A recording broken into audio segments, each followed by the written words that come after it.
cum ar trebui să luăm cina Domnului să ne împărtășim.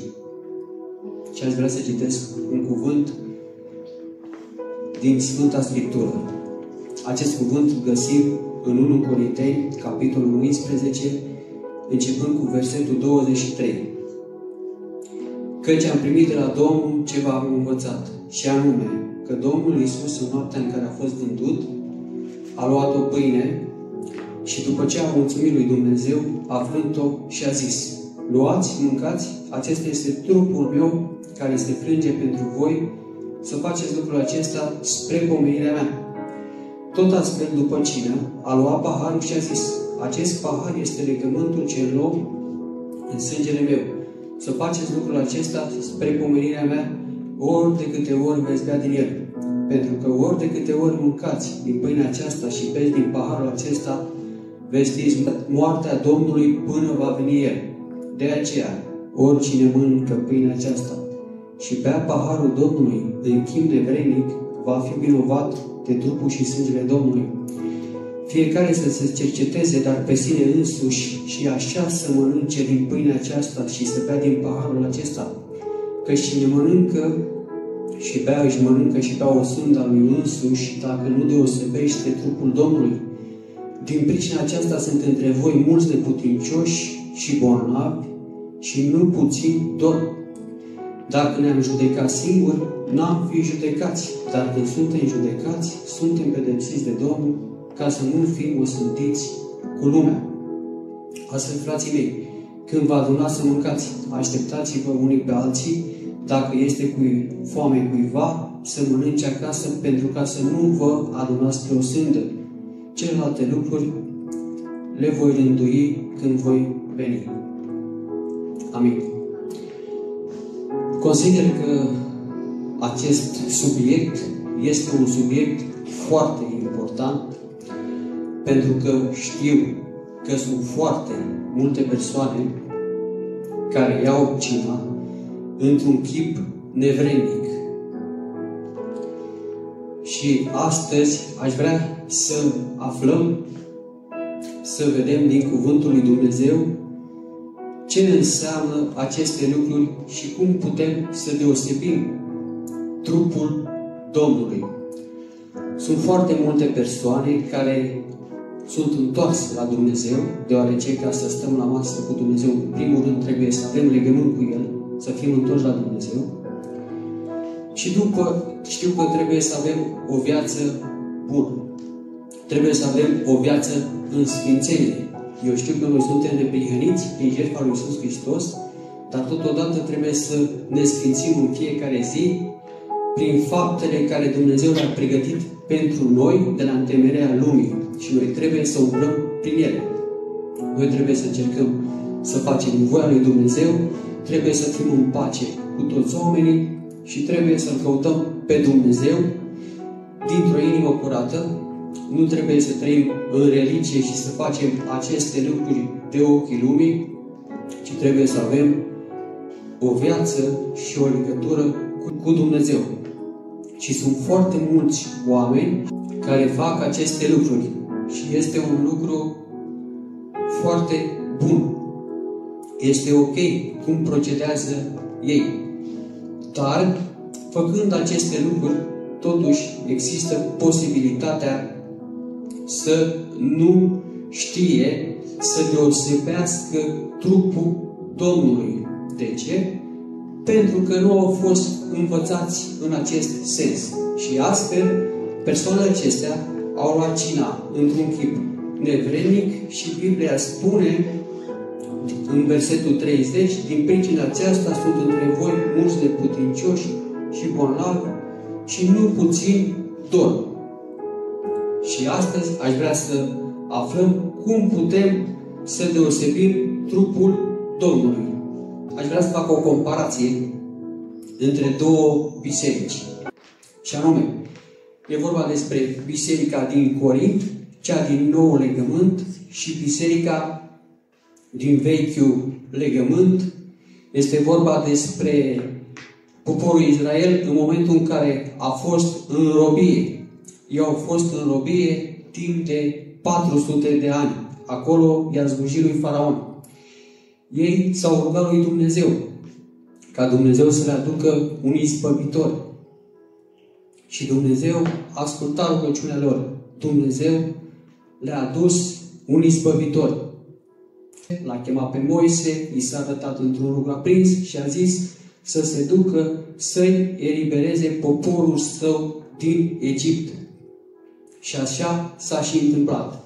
Moise s-a dus acolo, știți că au fost cele 9 urgii, 10 au fost toate și Dumnezeu a fost Cel care i-a împietrit inima lui Faraon și Faraon nu a vrut să lase poporul să plece. Dar, în cea de-a 10-a urgie, Dumnezeu a hotărât ca toți întâi născuți să moară. Toți întâi născuți ai egiptenilor. A hotărât Dumnezeu să moară și în momentul acela Dumnezeu a făcut un legământ cu poporul Israel. I-a zis în felul următor, și o să citesc. În Exodul, capitolul 12, vorbiți întregii adunări a lui Israel și spuneți: în ziua 10-a acestei luni, fiecare om să ia un miel de fiecare familie, un miel de fiecare casă. Dumnezeu a vrut să intre în legământ cu ei. A zis ca fiecare să ia un miel, să-l taie, să stropească ușiorii casei, iar mielul să-l mănânce. Observăm că sunt două elemente. Primul element este sângele, ca să stropească ușiorii, ca în momentul în care va veni nimicitorul să nu distrugă pe copiii lui Israel și să distrugă doar copiii din Egipt. Și așa au făcut. Poporul a fost protejat. Și cel de-al doilea element a fost să mănânce mielul, deoarece mielul înjunghiat și faptul că l-au mâncat a fost cel care i-a protejat. Ei s-au dus spre țara Canaan și spre țara Canaan spune cuvântul lui Dumnezeu că niciunul n-a șovăit. Ei au fost puternici, au fost sănătoși, au avut putere și niciunul nu s-a îmbolnăvit. De ce? Au mâncat trupul mielului care reprezintă trupul lui Iisus Hristos. A fost un prototip al Domnului nostru Iisus Hristos în Vechiul Testament. Și astfel ei au fost sănătoși și ei au fost puternici și au putut să se ducă spre țara Canaan, bineînțeles doar cei care au ascultat de Dumnezeu. Dar astfel ei au intrat în legământ. Ei au fost puternici. Și acesta este un lucru foarte important, pentru că așa ei au putut să deosebească aceste lucruri. Dar cei din Corint nu au știut să deosebească aceste lucruri. Ei, în momentul în care se adunau, înainte să ia cina, puneau o masă în care se apucau să mănânce, să bea și după care lua cina Domnului, fără ca ei să deosebească trupul Domnului, fără ca ei să știe că sângele Domnului Iisus Hristos a fost lăsat ca noi să fim protejați și iertați, iar trupul mielului, adică prin rănile lui Iisus Hristos, care este mielul fără cusur, noi am fost vindecați de toate bolile și de toate blestemele. Noi am fost vindecați prin rănile Lui. Și aș vrea să citesc un verset, capitolul 11, cu versetul 24. Și după ce a mulțumit lui Dumnezeu, a frâns și a zis: luați, mâncați, acesta este trupul meu, care se frânge pentru voi, să faceți lucrul acesta spre pomenirea mea. Tot astfel, după cină, a luat paharul și a zis: acest pahar este legământul cel nou în sângele meu, să faceți lucrul acesta spre pomenirea mea, ori de câte ori veți bea din el. Acest lucru s-a întâmplat înainte ca Domnul nostru Iisus Hristos să fie vândut. Sunt sigur că ucenicii nu au conștientizat, nu au fost atenți, nu au înțeles ceea ce vrea să le spună Domnul nostru Iisus Hristos, dar cu siguranță au înțeles după. Știm foarte bine că Domnul Iisus Hristos prima dată a fost dus la pretoriu. Acolo a fost bătut. Spune și în Isaia că plugarii au arat pe el. Așa de rău era încât el ne-a purtat toate bolile noastre. Asta reprezintă acele răni. Reprezintă că el ne-a purtat bolile noastre. După ce a fost bătut bine, el a fost crucificat. A fost pe crucea de la Calvar, unde i-au fost bătute cuie în mâini și în picioare și a fost răpuns cu o suliță în coastă, iar sângele lui a curs, ca noi să fim iertați, ca noi să fim protejați, la fel cum au fost cei din vechiul legământ. La fel și noi trebuie să fim protejați, vindecați și iertați. Datorită jertfei lui Iisus Hristos, spune Biblia că bolile lor s-au evaporat în timp ce mergeau spre țara Canaan. La fel și noi în viața aceasta pe care mergem spre Hristos, spre țara promisă. Bolile și problemele noastre trebuie să se evapore în momentul în care noi luăm cina Domnului într-un mod corect și știm să deosebim trupul Lui. Asta înseamnă că în momentul în care luăm cina Domnului, noi știm că sunt două elemente. Trebuie să știm lucrul acesta pentru că este foarte important. Primul element este trupul Domnului, care reprezintă rănile Lui, așa cum spune în Isaia, că noi am fost vindecați prin rănile Lui. Iar sângele Lui este cel prin care noi primim iertare. Sunt două elemente, iar noi așa facem deosebirea. Așa noi știm să deosebim aceste lucruri. Cei din Corint, așa cum am zis mai devreme, ei nu știau să deosebească acest lucru, de aceea Biblia spune, din pricina aceasta sunt între voi mulți neputincioși și bolnavi și nu puțin dorm. În momentul în care spune nu puțin dorm, se referă la moartea prematură, la o persoană care moare mai devreme, mai repede decât ar trebui să moară. Din acest fapt, noi trebuie să fim foarte atenți.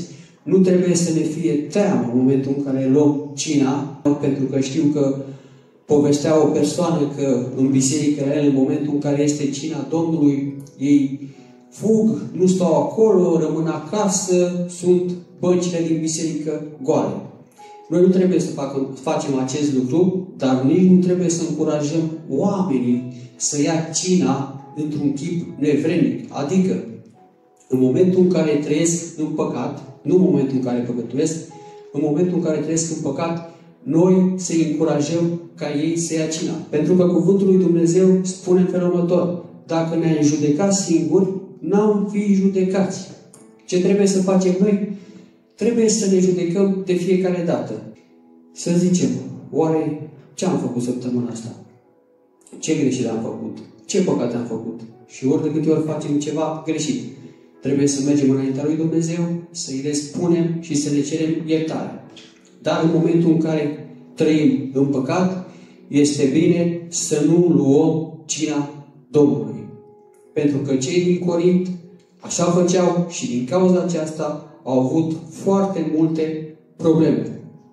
Ideea este în felul următor: că noi trebuie să facem tot ceea ce atârnă de noi, dar totodată în momentul în care ne apropiem de cina Domnului, trebuie să fim conștienți că noi doar prin harul Lui și prin jertfa Lui și prin meritele Lui, noi suntem vrednici să stăm la masă cu El, indiferent de cât de multe fapte bune facem.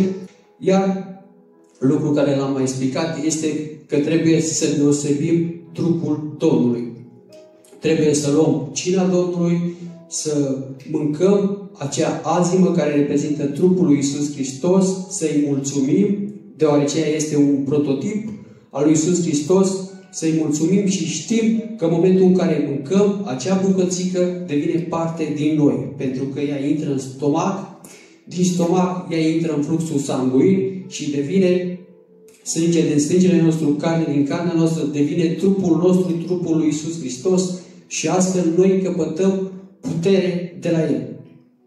Iar sângele, la fel. Noi trebuie să bem din rodovițe, știm că este sângele Lui care s-a vărsat pentru păcatele noastre, ca noi să fim salvați, ca noi să fim iertați și astfel noi putem să stăm la masă cu El. Amin. Vă rog să vă ridicați în picioare, să facem din nou o rugăciune. Tatăl nostru care ești în cerul, îți mulțumim, Doamne, pentru cuvântul Tău. Îți mulțumim, Tată, pentru dragostea Ta nemărginit de mare. Îți mulțumim, Doamne, pentru că Tu ești Cel ce ne înveți din cuvântul Tău, pe fiecare în parte, cum trebuie să luăm cina, cum trebuie să stăm la masă cu Tine. Știu că sunt foarte multe persoane care, poate viața lor este una bună, dar totuși iau cina într-un chip nevrednic. De aceea mă rog, Tatăl meu, ca Tu să-i faci să conștientizeze acest lucru și să înțeleagă că sunt două elemente. Să înțeleagă că trupul Tău a fost frânt, trupul Tău a fost biciuit, ca noi să fim vindecați și sângele Tău a fost vărsat, ca noi să fim iertați.